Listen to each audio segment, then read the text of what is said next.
It's not in bad nick, actually. Well, Look at it. what about these guns? Break that fucking slate, you're in for a £1,000 bill. Do you actually have a sort of plan? Because, I mean, your family's been here all this time, you're going to be here forever, your sons are going to inherit it. I mean, do you have a plan in your own mind? I don't know, going about maintaining it. I mean, do you have, have you worked out in your mind what you're actually going to do? Because there is a danger that it could all sort of slightly get a bit on top of you, isn't it? No, I don't think there's any danger of that. I think there is a risk that if you just leave it too long, you're going to lose bits of this building that are important and valuable, which actually you could have kept if you'd slightly... Oh, that's true, but of course what you can't do is spend money you haven't got. My philosophy is really based on a perpetual feeling of optimism, in that eventually something always comes right, and that you must not rush things, because effectively if you're trying to beat fate, and fate always comes right in the long run. You know, if you don't rush things, suddenly the money is there.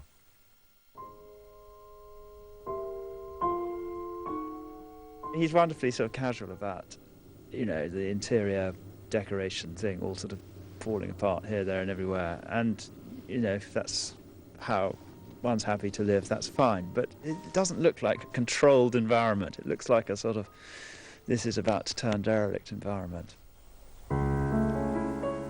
In his heart of hearts, he must realise that, he can't just leave it all to his son to pick up the pieces.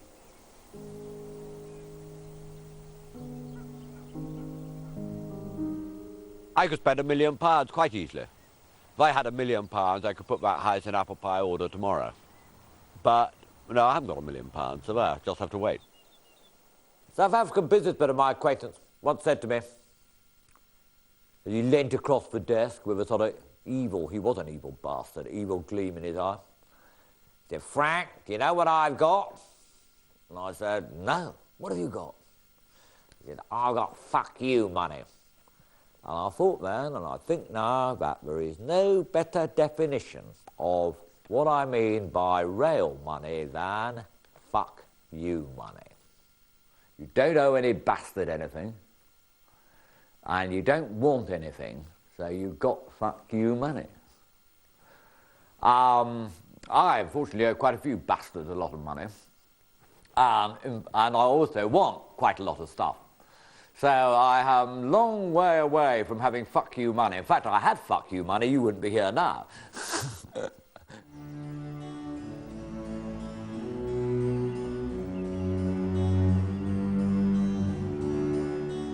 Everybody always says one's doomed. At least ever since I've been bloody born, I've been doomed, according to the fucking experts. Can't seem a burden, a place like this. When the bills come in brown envelopes of a morning, and there's not a lot of money to pay for things, and you want to do things and you can't do things because you have to restrict what you do to work within the limits of the budget. We always travel optimistically. We'll always hope we'll arrive on a sandy shore one day instead of on a rocky beach. And by the time something really needs to be spent, a lot of money needs to be spent, hopefully we'll be on a sandy shore.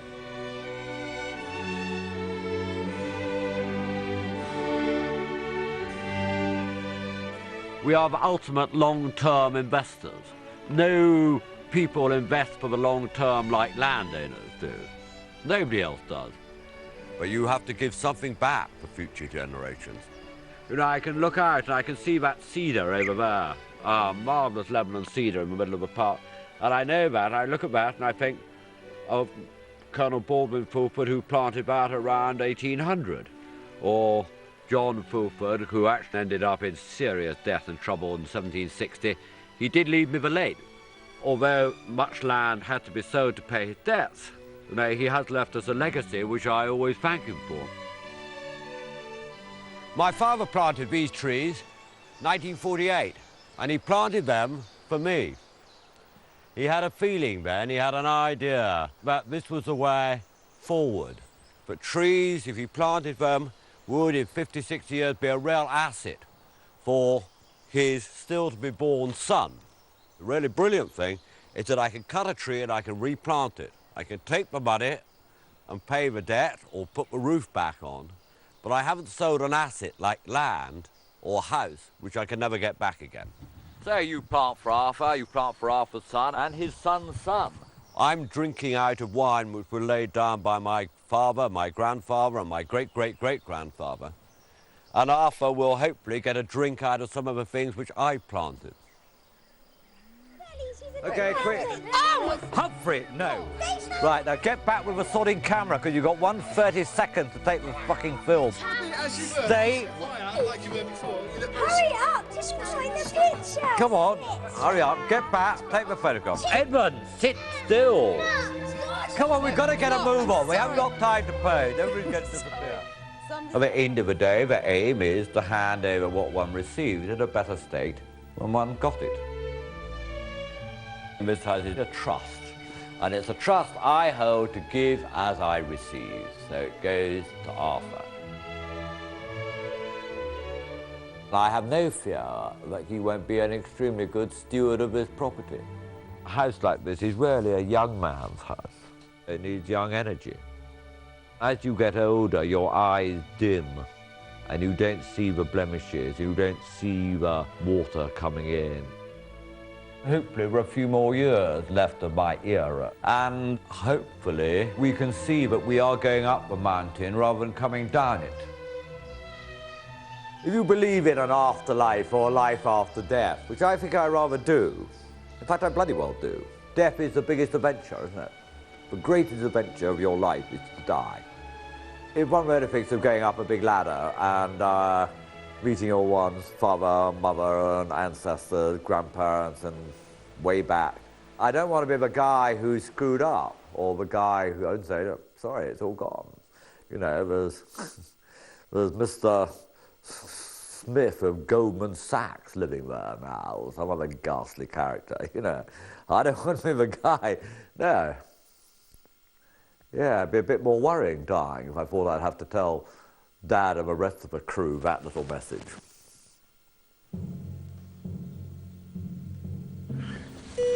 5p. You found 5p already, so that's 6p we've found so far. Tax-free. And there must be stuff under here. Just try this. Oh! That's my spade. Oh, God, don't give up.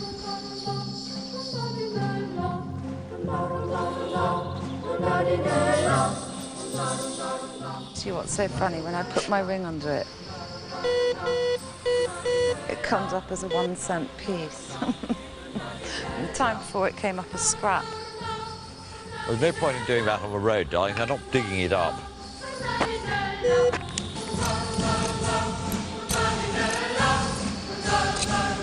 Should we give up? Yeah, bollocks it. Bless this house, oh Lord, we pray. Make it safe by night and day.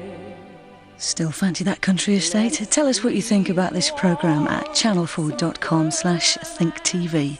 Next tonight, an ingenious twist tests Melena's guise in a whole new way. Average Joe is coming up. Shall I turn it off? Yeah, bollocks it. Okay, let's turn that fucking thing off now.